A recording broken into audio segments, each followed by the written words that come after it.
శృంగవరపుకోటలో independent గా పోటీ చేస్తానని ప్రకటించిన గొంప కృష్ణ. అధిష్టానం నన్ను నమ్మించి మోసం చేసింది అన్న గొంప కృష్ణ. శృంగవరపుకోటలో ఎమ్మెల్యేగా గెలిచి నా టిడిపికే మద్దతు ఇస్తానన్న గొంప. అమెరికా లాంటి దేశంలో విలాసవంతమైన జీవితాన్ని వదులుకుని మీ వద్దకు వచ్చానో ఆదరించాలని కోరిన గొంప కృష్ణ. సాయంత్రం 4 గంటల సమయంలో శృంగవరపుకోట నియోజకవర్గ కేంద్రం ఆకుల డిపో వద్ద ఏర్పాటు చేసిన భారీ బహిరంగ సభలో గొంప కృష్ణ మాట్లాడుతూ 2 ఏళ్లలో శృంగవరపుకోట నియోజకవర్గంలో అశేష జన అభిమానాన్ని సంపాదించుకున్నాను. ఇదే అభిమానాన్ని ఓటు విధంగా చూపించి మద్దతు తెలపాలని, ఇప్పటివరకు చేసిన సేవా కార్యక్రమాలు కన్నా దానికంటే ఎక్కువ చేస్తానని హామీ ఇచ్చారు.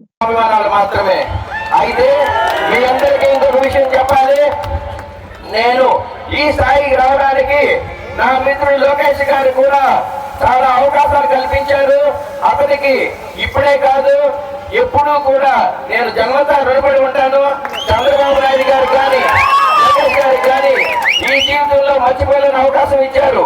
మిమ్మల్ని ఎప్పుడు ఆ రోజు ఎస్కోట నియోజకవర్గంలో తెలుగుదేశం పార్టీ కార్యకర్తలు ఉన్నా జెండా కట్టే నాదుడు లేకపోతే నేను వెళ్ళి మీ బాధ్యత జగనిస్తాను. తెలుగుదేశం పార్టీ చెప్పి ఈ స్థాయికి వచ్చిన వాడిని నా కష్టాన్ని కలిగించాను. మీ కన్నీళ్లు చూడడానికి ప్రయత్నించాను. మీ కష్టాల్లో అన్ని చోట్ల అన్నదండగా ఉన్నాను. మీకు ఆపద వచ్చిందంటే ప్రతి క్షణం నాకు ఫోన్ వచ్చిన మరుక్షణం మీ దగ్గరికి రావడానికి సిద్ధపడ్డాను. ఈ వచ్చిన తర్వాత ఈ 2 సంవత్సరాల కాలంలో ఎప్పుడు ఏ విపత్తు జరిగి దగ్గరగా చూసిన వాడిగా, రైతుల జీవితంలో రైతు పడుతున్న కష్టాలను చూసిన వాడిగా, రైతే రారాజు, రైతులు ఈ ప్రపంచం ఆ అర్ధాన్యాలతో అలవడించుకోవడం తప్పితే వేరే మార్గం లేదని నమ్మిన వ్యక్తిగా మొదటి కార్యక్రమం రైతుల కోసమే ఏర్పాటు చేశాము. ఆ తర్వాత యువకులు, ముఖ్యంగా ఈ ప్రాంతంలో చాలా మంది యువకులు నిరుద్యోగంతో బాధపడుతున్నారు. ఉద్యోగ అవకాశాలు లేక పక్క ప్రాంతాలకి వెళ్ళిపోతున్నారు. కాబట్టి వాళ్ళని మనం ప్రోత్సహించి ఖచ్చితంగా మనం ట్రైనింగ్ సెంటర్ ఏర్పాటు చేసి వారికి గైడెన్స్ ఏర్పాటు చేసి వాళ్ళ ఉద్యోగాలకు కావాల్సిన పుస్తకాలు అందిస్తే కొంతమంది అయిన ఉద్యోగాన్ని నేను ఆశిస్తున్నది ఒకటి, ఎస్కోట నియోజకవర్గంలో ప్రజల కోసం, యువకుల కోసం, రైతుల కోసం, మహిళల కోసం ఎలాంటి సేవా కార్యక్రమాలు చేయాలనే ఉద్దేశంతో ఒక ప్రణాళికతో వచ్చాను. ఖచ్చితంగా అది చేసే తీరుతాను. నేను ఇక్కడే ఉంటాను. నేను ఎక్కడికి వెళ్ళను. రేపు కూడా రేపటి నుంచి మీ అందరూ ఇంతకుముందు ఏ విధంగా అయితే నన్ను నమ్మి నాకు మీకు కష్టకాలంలో నేను సాయం చేయగలను నమ్ముతున్నారు. ఇప్పుడు కూడా అదే మీరు నమ్మండి. నేను ఇక్కడే ఉంటాను.